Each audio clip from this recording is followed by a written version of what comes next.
All right, welcome back. Episode 6, Orange Ball podcast here. Brendan, Sam. I think we just got to jump right into this. We were completely wrong about last week, calling it the apple picking weekend for college football. It turned out to be one of the craziest weekends, and we were kind of waiting for it. But, yeah, insane weekend for upsets in college football, and it's why we love the sport. Exactly, yep. If you took last weekend off for college football, hanging out with your girlfriend, going shopping, doing whatever, I feel bad. But, that's sometimes that's how life goes. But, yeah, college football was insane last weekend.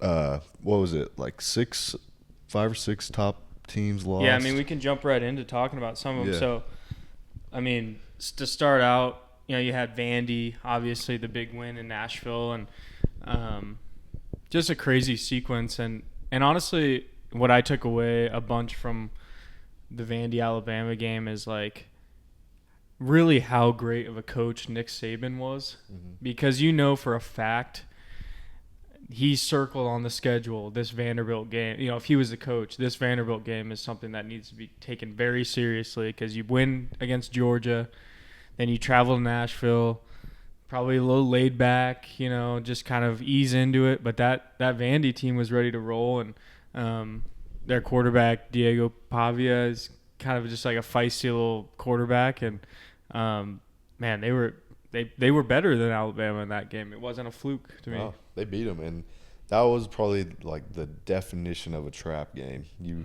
have one of the best wins you'll have all year, and then the next week you're playing historically the worst SEC team. And I saw a clip, didn't Nick Saban like a couple weeks ago say that Vanderbilt was the only place the easy place to play in the SEC or something like that? And if you saw that game, you could kind of look in this crowd and see all the red in the stadium, and it's probably one of those places where for the SEC fans, you get to go to Nashville and hang out for the weekend, so I get that. Mm-hmm. But it doesn't mean you get to just walk in and show up and win the game on talent alone in the SEC. And I think it's also kind of showing there's not this huge gap anymore with especially the transfer portal after a couple of years now.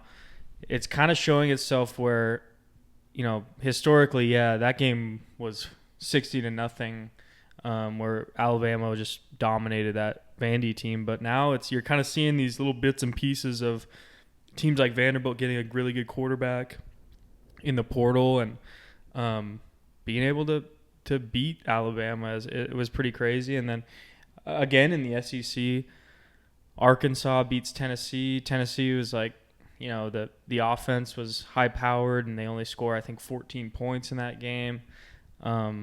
Just a wild weekend. I mean, even more like A&M to start the day just destroyed Missouri.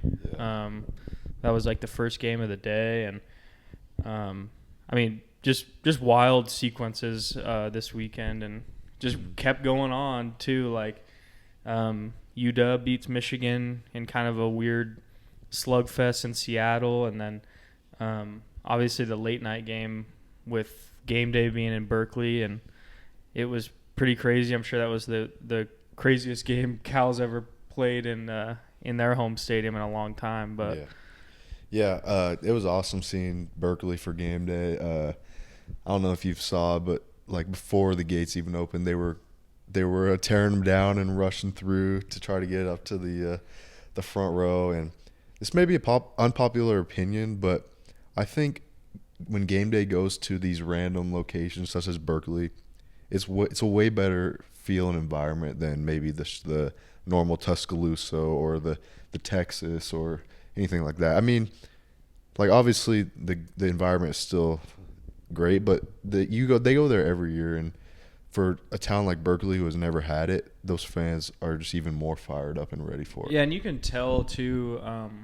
Once a year they'll pick like an App State or something like that, and that place just gets fired up for. And honestly, let's be real. Game Day, the TV show, has not really been a great. It's not the Game Day of the past where everyone was watching. It's kind of been a little watered down by kind of the other shows going on too. But when they go to a Berkeley or they go to, an App State where the whole student, they're canceling classes for everything, and you get to go out there, and I think that's what makes the show so much better. Instead of the, kind of generic, obvious spots, which is, the Alabamas and Georgias, where people aren't really super excited because there's crazy tailgating going on and all that kind of stuff. And so I do enjoy when they go. And I remember I saw Marshawn Lynch the day before. He was like, "No, we're not even going to bed tonight. We're just hanging out." And everyone was lined up at 4 a.m. for the show. Like, that's what makes the show even better than, kind of the generic spots. So that was pretty fun. Also, the signs were hilarious. I don't know if you saw, like, because they show them after every commercial break, but there was one like, "These people are blocking the library," and just because of the whole, like, how Berkeley's supposed to be the smart school and stuff, and all the signs, they were super creative. No, I saw a video too of because in Cal obviously it's super academic. So is Vanderbilt. It was like which it's funny because it was like a Saturday class, a group of like 20 kids, and someone said it was like a computer science program and they had stopped the class and they were all watching the game.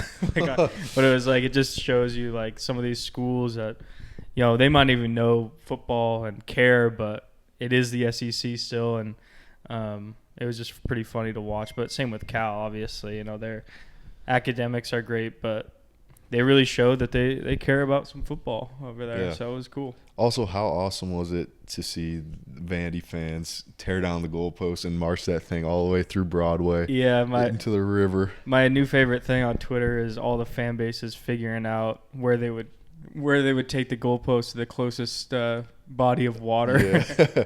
Boise would be easy. It's just literally a 2-minute walk across the street. But yeah, I saw like people were trying to figure out like where would be the longest place to take the goalpost, and somebody said like Arizona, like where's the closest river or lake, but there's got to be something. Yeah, and I hate that they give them a huge fine. I get it, but it was just like, at that point, someone probably would say, "Hey, I'll just pay for the $250,000.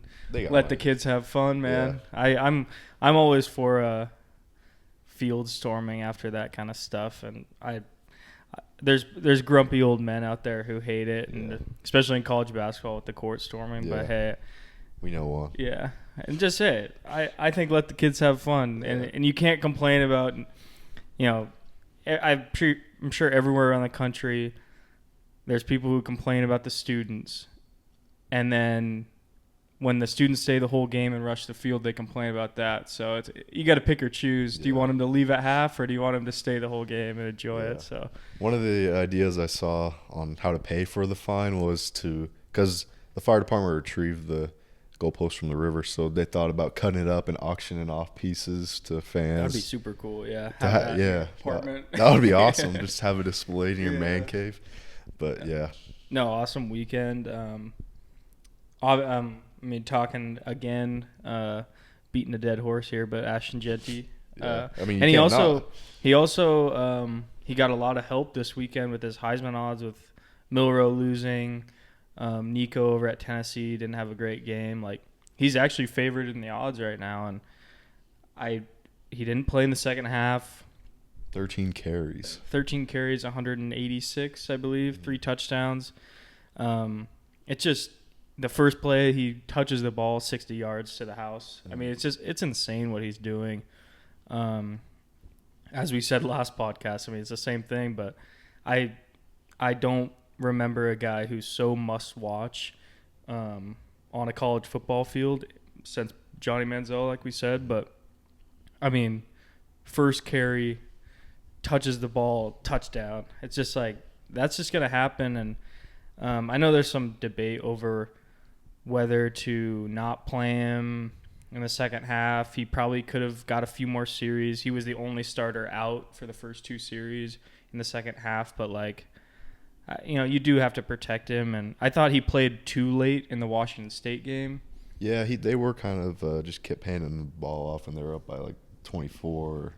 But yeah, the whole argument about like the whole argument that's keeping Genty from some people's number one is obviously he plays in the Mountain West, which compared to like the SEC and Big 12, Big 10, it's not the best competition. But when you look at it, I went back and looked at Derrick Henry's Heisman season. Obviously, he plays in the SEC on one of the best teams. And when they played, I think 2 or 3 mid-major teams, and his stats for that game, he had like probably 10 to 15 carries each game, less than 100 yards. So, I mean, it doesn't matter really who you're playing. If you're doing what Genty's doing, I mean, nobody can do that no matter who you're playing. Like, Yeah. you could be playing high school football, and that's impressive. Yeah, I understand where people are coming from with that argument, but I just don't buy it because he can't control who he's playing. He did it against Oregon. Yeah. He did it against the best. He did it against Washington State. Okay, the best 2 teams you're probably going to play all year.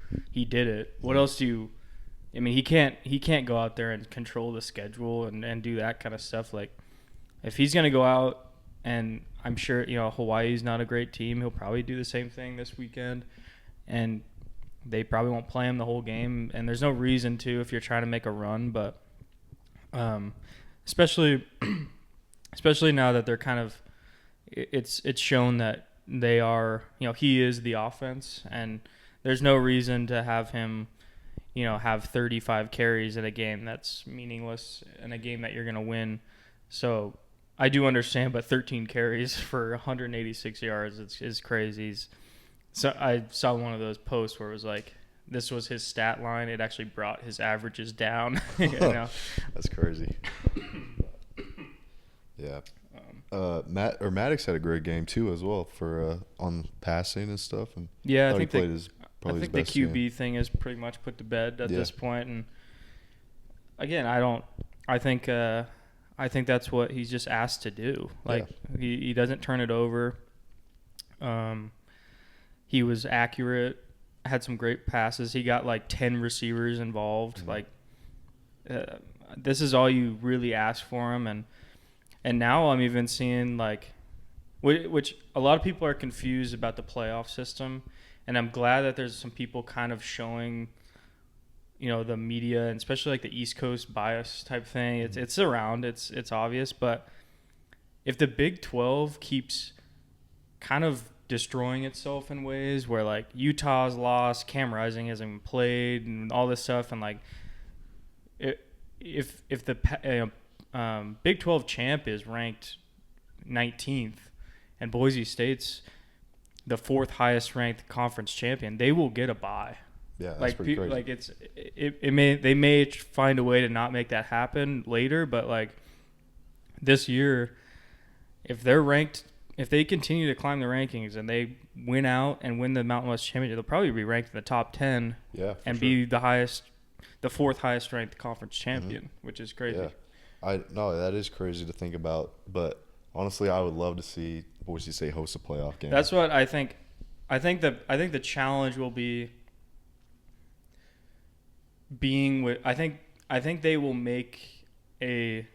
They're either going to be highest ranked, 4th highest ranked team to win a conference, or they're going to put them away. Mm-hmm. But it would be awesome to see a playoff game on the blue. That would be awesome. Like, and I think with Ashton, if he's kind of in the Heisman race, and I mean, I don't see any reason why there would be that would be like a bad TV thing or deal or anything like that. Obviously, you're not going to a 100,000 seat stadium, but I mean, to have like Penn State or something come out here and play, that would be awesome. So that would be pretty crazy, but we'll see. They just got to keep winning. Like you said, I think they do have a very real possibility of ending up in the top 10. Yeah, and I'm sure the UNLV game down in Vegas on I think a Friday night in a couple of weeks will be the biggest test. And right now the team is rolling, and I actually have like the number 1 ranked offense in the country right now, scoring like 50 points a game. And are they still number 1 in sacks too? I believe so. Okay. Yeah, the defense is. The sacks are great, but the rest of the defense has kind of struggled. But if no one's really been able to keep up, really. And Washington State was a huge test for them, and they held their ground. And even in the Oregon game, I mean, 14 of those 35 points that Oregon scored were special teams. Yeah. So it's not necessarily the defense is giving up 45 and we happen to be scoring 52. You know, it's I think it's a really good team, and I think as the year goes on, we'll just continue to see them get better. And I don't see a game where they're not favored by, not favored at all, if by any means. So I think it'll be a good challenge for in the coming weeks to just see them be kind of mentally focused in on some of these games where they could slip up and that kind of thing. And as long as Ashton Genty's rushing for 200 yards and 3 touchdowns, that's you can't ask for much more. Yeah. But to the kind of going back to the Heisman race, another guy up there that people are putting up at number 1, Travis Hunter, obviously. My thing with that is, obviously Travis Hunter is one of the best college football players in the nation. Best going 2 ways, and playing at that high of a level is impressive. I just don't know if you can put that over Genty, though. Yeah, that one's tough. Obviously, and I don't think when he gets to the NFL, like, I don't know if any NFL coaches really would want to put your best wide receiver at DB and have him play the whole game, especially in the NFL. So I do see, like, how crazy it is that he's doing that, and playing 130 snaps a game is spectacular. I mean, it's insane. But if they end up 8-5 or 8-4 or whatever, like, and you're talking about Ashton Genty continuing what he's doing and being close to, like, Barry Sanders' record, like, it's such a real possibility right now that he wins the Heisman Trophy. I think I would put Travis Hunter in New York along with Ashton Genty, and then whoever quarterback you need to put in there for your quota of quarterbacks in the Heisman Trophy, because I think it's gone this year of the best quarterback for an SEC team or whatever. Like, I don't think any of those guys are really going to be able to do enough to reach what Ashton's doing, especially if he continues. Yeah, I agree. You want to talk about college basketball for 5 minutes? Yeah, let's roll. Let's do some. We're getting so close, man. It's probably not next week, but maybe the weekend or week after. We'll start doing some real prediction and talking about some rosters that we like. But what do you got for some hoops? Yeah, I mean, we're less than 30 days away from start of the season, which is crazy. It seems like it's coming by really quick. We got scrimmages starting next week, I believe, for most teams. We'll get those out to you because they're kind of secret, but they get leaked. I had a chance actually to go to the Boise State basketball practice yesterday and just kind of watch them a little bit, see how they're doing. And it's different this year just because it's a brand new team. Basically, there's only 5 or 6 returners, and then the rest we don't really know how they're going to fit in, but they look really good to me, especially from where we're at right now, October 7th or whatever today is. But yeah, I'm excited to watch them. They have some really key pieces that are coming in and playing well, and some of the returners, like obviously Omar, one of the top players in the Mountain West. He's been a beast on the offensive boards, and obviously Tyson, and I'm excited to watch Alvaro Cardenas from San Jose State as well, just because he's like a real true leader as a point guard and just does a great job. Yeah, I mean they're definitely would be my pick, and that's not even a homer thing.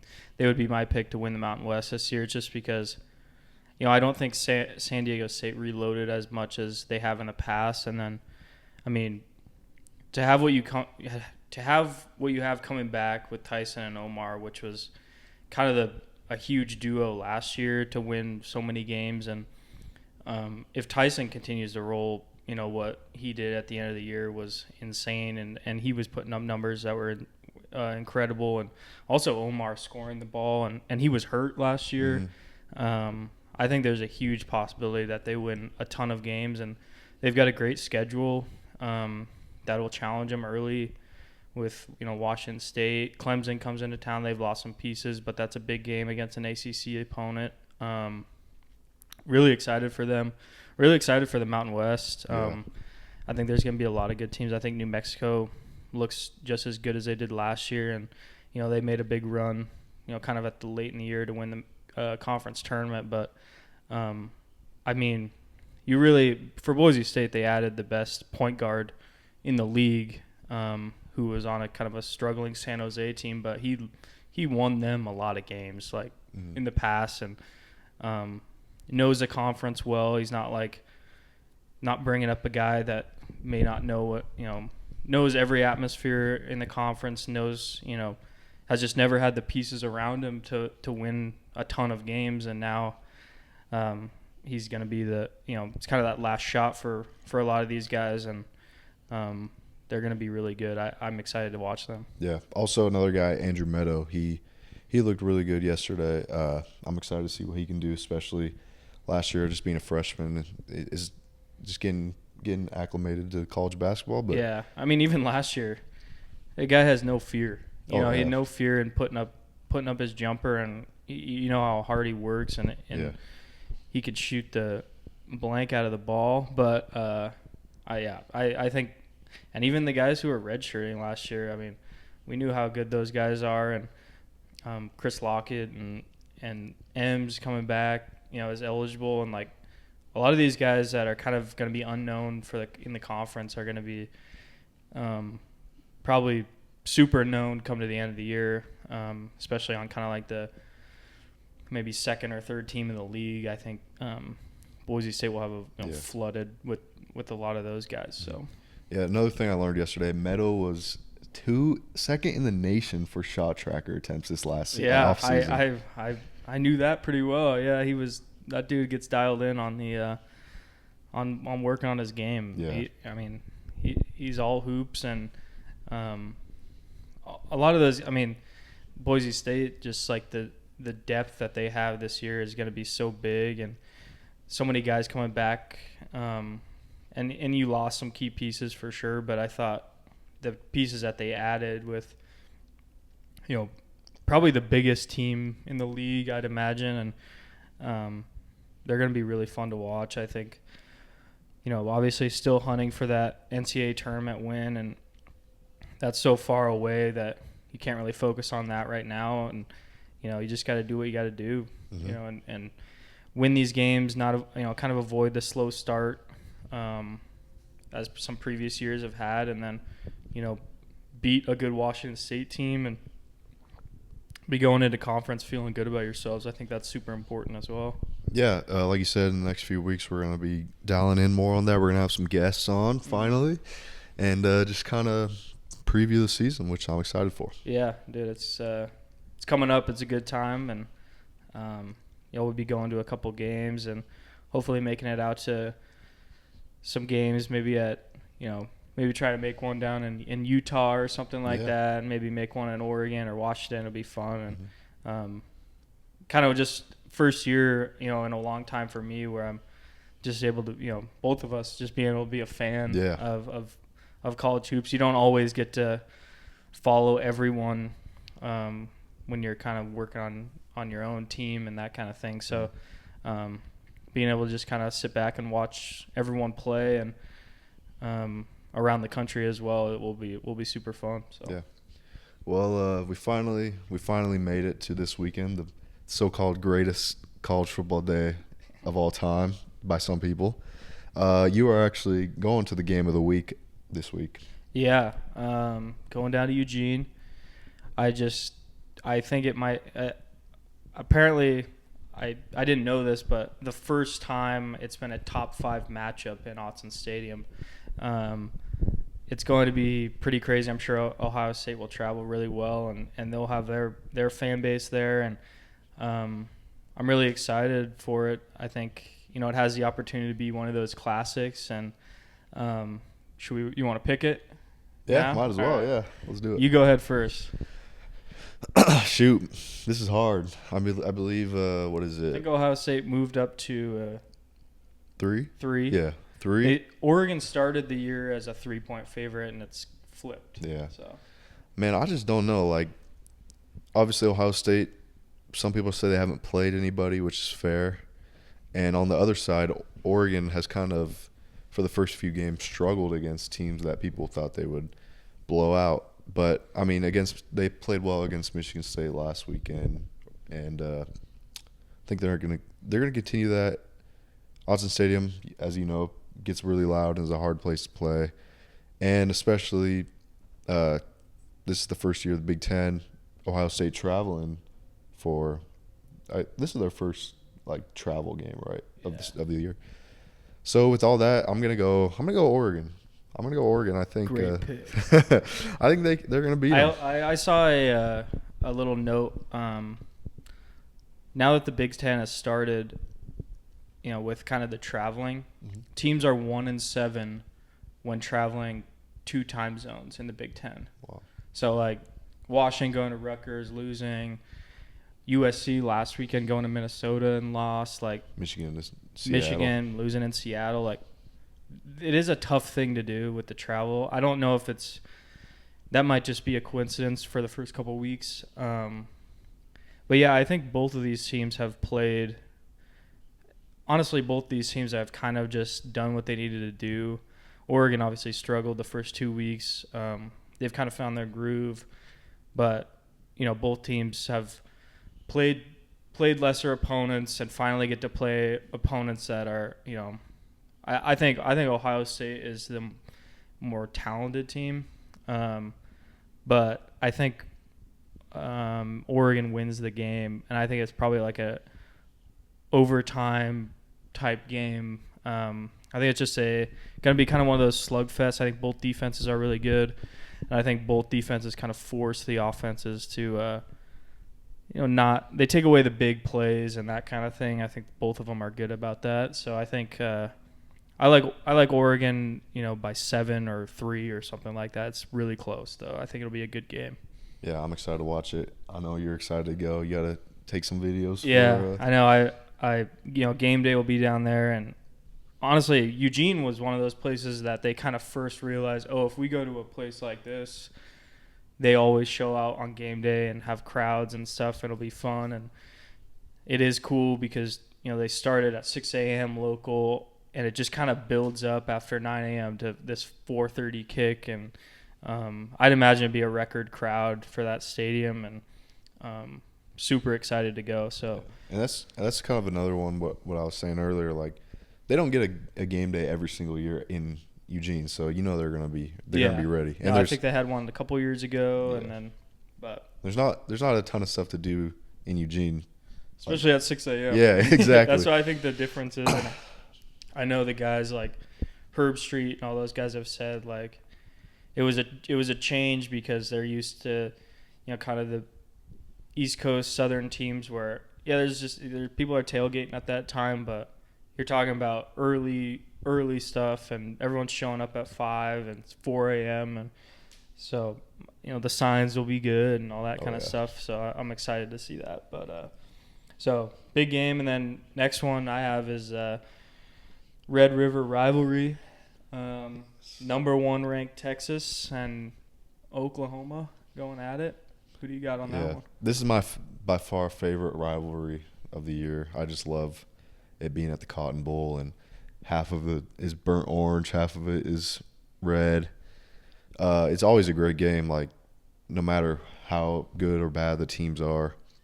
But I'm going Texas in a close one. I think Oklahoma's 14.5 dogs. But it's going to be Oklahoma's going to cover. It's going to be a close one.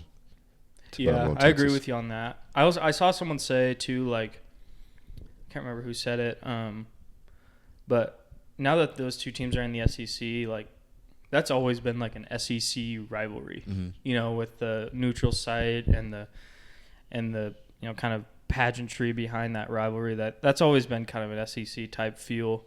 I do think Texas wins closer than people think. Kind of puts Oklahoma in a interesting situation. They've kind of struggled this year, but rivalry games like this, you can throw the records kind of out the window. rarely is this game lopsided. So Texas, but yeah, I think Oklahoma may cover this one. I think it's like a 10-point game in my opinion. Yeah. Next one is Penn State at USC. USC coming off a loss to Minnesota at the LA Coliseum, though. Penn State comes into town. They've kind of struggled with some opponents, but can they put it together? I think they can. I'm going to go USC on this one. Penn State, what are they, 4 in the country now? Yeah, moved up to 4. Obviously, they're really good. USC kind of had a down week, like you said, last week, obviously traveling. So I think they're going to return the favor to Penn State traveling to L.A. So I'm going USC. Yeah, I saw something that Penn State's coach James Franklin said, like, the local airport for Penn State was too small for them to fly all the way to LA, so they have to drive like an hour and a half to another airport to be able to fly to LA, and I think that's where I think this travel thing is going to come out. But I do think Penn State wins this one. I think it's going to be – I think USC I'll be interested to see if they have kind of a fight.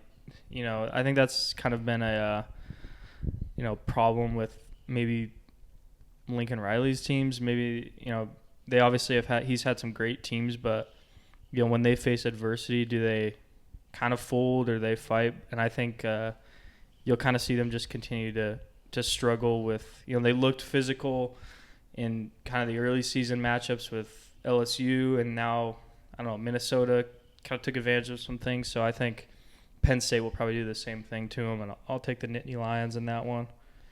Next one, Ole Miss at LSU. Ole Miss got back on track last weekend after their loss in Death Valley, though. Who do you got with that one? I'm going to go Ole Miss. I think that was a fluke against Kentucky. They're still a great team, and, I mean, with Brian Kelly, you just never know what you're going to get with LSU. So going Ole Miss, Lane Kiffin, and Jackson Dart. Yeah, I think it might be one of those things for Ole Miss that a loss was probably good for them, where they kind of realized, okay, we might have fed into the preseason hype and that kind of thing, and now I think back on track, and they'll be able to go into LSU. I'm not a huge LSU. They've kind of moved up in the rankings by winning. They have a decent quarterback, but I think Ole Miss is still a really good team, and they'll be a playoff team in my opinion. They just had a slip up and have learned from it, moved on. Tough opponent in LSU, but I think Ole Miss wins that one as well. Last one I got K-State at old Deion's prime Colorado. Actually, the Buffs though have looked pretty good. Both teams 4-1 going into this game. Yeah, especially Colorado at home. They're undefeated. I mean, I like Avery Johnson, Kansas State's quarterback with the long hair. But as much as I hate to say it, I'm going to take Colorado. I'm not a huge Colorado fan, but I think just the way they're playing at home, especially when they got the last game they played against Baylor and they got that Hail Mary to force OT. I think they're just going to continue to ride that momentum, and especially at home, they're gonna get the win. Yeah, I think this is where you'll see kind of a difference from Colorado than last year's team to this year, where it was like, and they won non-conference games and they got to conference play and just couldn't hang. I think they're capable of hanging with, especially this Big 12 that's kind of teams are beating up on each other. I think Colorado wins this one too. I think Shadur has made better decisions and he has like somewhat of a better line. I know they're not great, but like enough. If you give him enough time, he's a spectacular quarterback. And so, and also K-State has had like some up and down. Like they've lost. They lost against Utah, right? Or wait, that was Oklahoma State. Arizona. Yeah, Yeah, Arizona beat them. Arizona beat them pretty bad. Like, I think I'm sure. I think this is a night game. Yeah, I think it's in the Boulder. second- So one of the last games of the I'm night. I like Colorado at night at home. I think their crowd actually gets pretty fired up, and they have a good fan base that backs them. And I do like Avery Johnson a lot, but against this kind of game just doesn't give me a whole lot of confidence in K-State. I think Prime gets it done on that one. Time, Dion. Yeah. I mean October. That was it for that was it for our picks. But October is one of the greatest sports months of the year. I mean, we got college football, we got college basketball kind of starting up. NHL, first NHL game is tonight, I think, or tomorrow. We got Kraken. Go Kraken. Yeah. MLB up this- playoffs. yeah. NBA is starting. You excited for any sports? MLB playoffs too. Yeah, no, it's a great time of the year. This is one of the best, time frames for if you're a sports fan. I think football-wise, I think we're in the middle of a start of like a 52 straight days with football. Tuesdays and MAC and all that stuff. So I think that'll be awesome to watch. And then, I love watching hockey and that kind of stuff. And baseball is always fun in the playoffs. And just excited. I think NBA-wise, we kind of saw the first Bronny LeBron action and play. They were both barking at the same ref, which has got to be hell for some of these referees. So that will be fun to watch. I'm just excited for everything to happen and just sit back and watch now these days. It's pretty fun. Yeah, I mean, say what you want about Bronny and LeBron and the Lakers and stuff, but that was pretty cool to see them on the same court at the same exact time. I don't know if you'll ever see that.